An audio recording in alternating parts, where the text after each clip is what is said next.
러시아 향한 전 세계의 경제 제재가 이뤄지는 가운데 일본이 몰래 러시아와 자원 거래를 한 사실이 발각되었습니다. 자칫 잘못하면 경제 제재가 수포로 돌아갈 수 있는 상황이었죠. 당연히 일본 행동에 분노한 미국은 가만두지 않겠다는 입장이었죠. 이례적으로 이번 일에 조 바이든 대통령까지도 일본 제재에 나서겠다고 밝히며 국제 문제로 비화될 상황이라고 합니다. 반면 한국은 적극적인 러시아 제재로 미국의 과오를 받는 상황. 대체 무슨 일이 일어났는지 지금부터 자세하게 설명해 드리겠습니다. 나는 꿈이 있습니다. 잠시 말을 멈춘 그는 빠르게 다음 말을 이어줘. 당신의 결정과 도움이 필요합니다. 우리에게는 그 꿈이 절실합니다. 그가 말을 마치자 우레와 같은 박수가 터져나왔죠. 지난 3월 16일 우크라이나 젤렌스키 대통령은 화상을 통해 미 연방 상하위원들에게 절실한 도움을 요청하며 우크라이나는 잔혹한 협박과 죽음의 공포 속에서 하루하루 버티고 있다는 사실을 호소했습니다. 미국은 그의 행동에 감명을 받아 엄청난 지원을 아끼지 않았습니다. 수조 원에 달하는 무기 패키지를 비롯해 후방 지원 음식과 옷 등 지원할 수 있을 만큼 미국은 전력을 다해 우크라이나를 지원했죠. 그 중에서도 미국이 해낸 가장 중요한 지원은 바로 러시아에 대한 경제 제재였죠. 전쟁을 더는 수행할 수 없게끔 러시아 경제를 묶어버리면서 러시아군은 지속적인 전쟁이 불가능해졌습니다. 보급은 물론이고 무기에 이르기까지 천문학적인 돈이 필요한 전쟁에서 미국은 전 세계 규모의 경제 제재를 단행해 러시아를 꼼짝 못하게 만들었죠. 결제망에서 벗어나는 러시아 경제는 북한 수준으로 후퇴했습니다. 러시아를 지탱하던 올리가르이들은 도망칠 궁리를 했고 러시아 시민들은 영문도 모르고 거짓 신세로 전락하고 말았죠. 미국만이 아니라 전 세계가 러시아 제재에 가담했는데요. 이 가운데 누구보다도 빠르게 미국의 편을 든 국가가 있습니다. 바로 일본이 그 주인공이죠. 기시다 후미오 총리는 러시아가 우크라이나를 침공한 직후 바로 러시아에 대한 제재를 결정. 기자들 앞에서 러시아는 전쟁의 책임을 다해야 할 것이라는 강경한 태도를 보였죠. 심지어 외교적 수사에서 잘 사용하지 않는 깡패 발언까지 나오며 모든 파트너들과 함께 깡패 국가에 맞서 싸울 것이라고 언급했죠. 일본은 재빠르게 제재에 동참하며 러시아 정부와 러시아 기관이 발행하는 채권을 동결하는 조치를 취했습니다. 후지 뉴스 네트워크는 이어 일본 재무성의 조치를 발빠르게 보도했는데요. 푸틴 대통령을 지지하는 올리가르의 10일 자산 흐름을 벗기고 이들이 움직이는 자산 대부분을 동결했다고 밝혔습니다. 푸틴의 자금책이라 알려진 유리 코발주쿠의 자금이 묶인 것도 드러났는데요. 심지어 이번 제재는 미국의 요청도 아니라 일본의 독자적인 제재로 드러나면서 많은 이들의 놀라움을 불러일으켰습니다. 일본도 러시아와 교류를 오래 지속한 이상 러시아의 심기를 건드리면 사업이 허사로 돌아갈 가능성이 높았죠. 그럼에도 불구하고 일본은 제재의 수위를 낮추지 않았습니다. 미국 역시 일본의 단호한 태도에 호응하는 모습을 보였죠. 조 바이든 대통령은 제재 참가에 도움을 준 나라로 일본을 거론하는 등 일찍 미국의 손을 든 일본을 향해 감사의 인사를 보냈습니다. 일본은 뒤이어 쿠릴 열도 문제에 있어서도 확실히 매듭 짓겠다는 뜻을 드러내며 그동안 러시아의 심기를 건드리는 발언을 자제했던 과거와 달리 쿠릴 열도는 일본의 땅이라고 총리가 선언하며 거리두기에 나섰습니다. 미국은 일본에 지지 않겠다는 뜻을 보이며 최애국 대우를 박탈하는 등 러시아에 대한 강도 높은 제재를 이어갔습니다. 미국은 일찌감치 러시아를 도우려는 국가들도 제재 대상이라고 못 박으며 중국을 겨냥한 행동을 보이기도 했죠. 너무나도 사이좋게 러시아를 향한 압박을 이어가던 두 국가는 뜻밖의 사건으로 반전을 맞이하게 되었습니다. 미국 정부의 뜻을 잘 따르는 것처럼 행동했던 일본이 뒤에서 다른 행동을 보인 것이 발각됐기 때문이죠. 앞장서서 미국의 제재 결정에 동참했던 정부와는 달리 일본 기업들은 다른 생각들을 가지고 있었습니다. 특히 러시아의 사업을 걱정했던 기업들은 한순간에 모든 기반을 잃어버린 것이나 다름없죠. 인권 문제를 들며 미국과 유럽 기업들은 러시아 매점 철수를 선언했지만 투자한 돈을 생각해 그럴 수 없었던 일본 기업들은 조용히 있었는데요.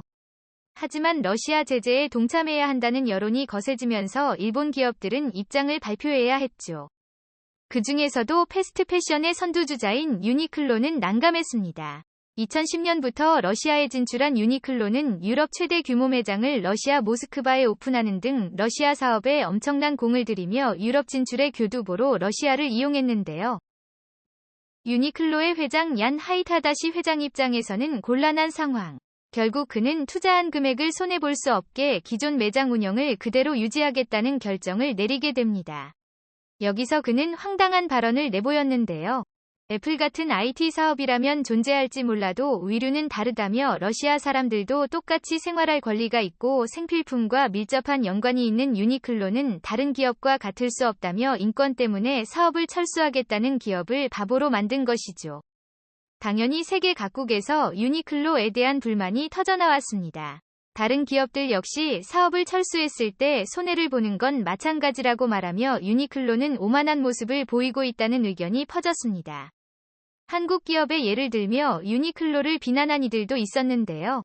일본 국민들 가운데서는 삼성과 같은 대기업들도 우크라이나 전쟁에 동참해 제재에 참여 막대한 손해를 감수하고 있는데 유니클로도 동참하지 않을 이유가 없다며 유니클로의 이기적인 행동을 비난한 것이죠. 결국 유니클로도 제재에 동참하겠다고 밝히며 사업 철수를 결정하며 현재 운영하던 러시아 매장 50곳을 정지. 일본에서 생산하는 유니클로 옷도 러시아에 수출하지 않기로 한 것입니다. 다른 기업들 역시 일본 정부가 요구한 대로 제재에 동참하는 듯 보였습니다. 러시아에서 건설기계 생산 및 판매를 하고 있는 일본 기업 히타치 제작소 역시 사업을 중단하기로 발표하며 건설기계 생산을 중지, 심지어 이미 넘겨주기로 약속한 물량까지도 전량 회수하겠다고 밝혔습니다. 일본 정부의 요구대로 민간 기업들도 러시아 제재에 동참하는 듯 보였으나 정부의 뜻과 반대로 뒤에서 러시아와 밀무역을 하는 일이 발각된 것인데요. 러시아 국영 가스기업 가즈프롬과 합작 사업을 벌이고 있는 미쓰이물산이 사업을 멈추지 않았던 것이 드러났죠. 사할린 앞바다에서 시행하는 대규모 자원개발 사업 사할린주는 러시아 국영 가스기업 가즈프롬과 일본 미쓰이물산 미쓰비시 상사가 관여하고 있습니다. 천연가스 수입이 급한 일본 입장에서는 러시아와의 사업을 통해 천연가스의 안정적인 공급이 중요한 상황이었는데요. 만약에라도 사업을 중지해서 천연가스 수입을 하지 않게 된다면 당연히 사업의 큰 손해는 물론이고 자원 수급까지도 여의치 않은 상황. 이에 미쓰이 상사는 러시아 기업과 몰래 밀무역을 통해 가스를 교환하는 짓을 벌인 것이죠.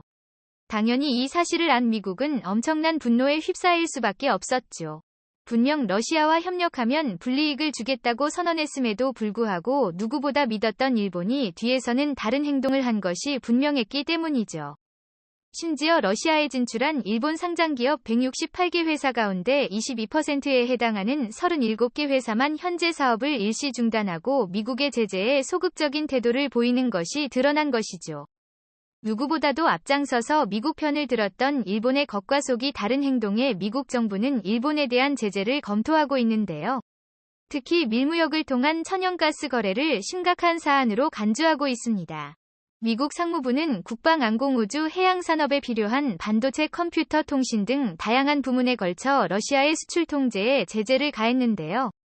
미국이 보유한 기술과 소프트웨어를 사용해 만든 제품에도 해외의 직접 생산품 규칙을 적용해 일일이 미국의 허락을 받도록 했습니다. 미국의 제재에 동참하는 국가들은 이런 조치에서 제외되었는데 유럽연합과 뉴질랜드, 호주, 일본 등 발빠르게 미국을 지지한 국가는 이 조치에서 제외되는 혜택을 받았습니다. 한국도 이 조치에 포함되면서 경제 제재의 위기에서 벗어날 수 있었는데요. 일본이 이 조치에 포함될 가능성이 높아졌습니다. 특히 러시아가 천연가스 자원을 판매해 몰래 외화를 볼 수 있다는 점에서 미국 정부는 일본의 행위를 좌시할 수 없다는 입장인데요. 돈 그레이브스 미국 상무부 부장관은 사할린에서 개발 중인 일본 기업들은 즉시 손을 떼고 러시아를 돕지 말아야 한다고 경고를 날렸으며 만약 이를 어길 경우 동맹국이라 하더라도 예외는 없다는 일침을 가했습니다. 다자간 수출 통제에 예외를 두는 순간 경제 제재는 수포로 돌아갈 것을 잘 알고 있기에 이를 엄격하게 적용하겠다는 미국의 의지를 볼 수 있는 대목인데요. 일본 정부는 기업의 일탈이라며 선을 긋는 모습을 보이고 있습니다. 조 바이든 대통령 역시 일본의 행동에 극도로 분노를 표현했다고 하는데요. 본보기를 보여야 한다는 입장을 주장하며 일본 정부를 난감하게 만들었습니다. 이시다 후미오 총리는 사태 수습을 위해 미국과 급하게 연락을 취하며 미국의 통제에 따르겠다며 진땀을 흘리고 있죠. 반면 한국도 적극적인 미국의 제재에 동참하고 있습니다. 삼성도 최근 러시아 제재에 동참하겠다는 뜻을 밝히며 움직였죠. 미국은 한국의 결정에 박수를 보내며 협력에 감사한다는 친서까지 보냈습니다. 이 미친 주주만에서 일본의 뒤통수를 경험했던 미국. 과연 뒤에서 러시아를 도와주는 행동을 한 일본을 이번에도 용서할까요? 아니면 본보기로 러시아에 준하는 조치를 취하게 될까요? 향후 일본의 대처가 기대됩니다. 시청해주셔서 감사합니다.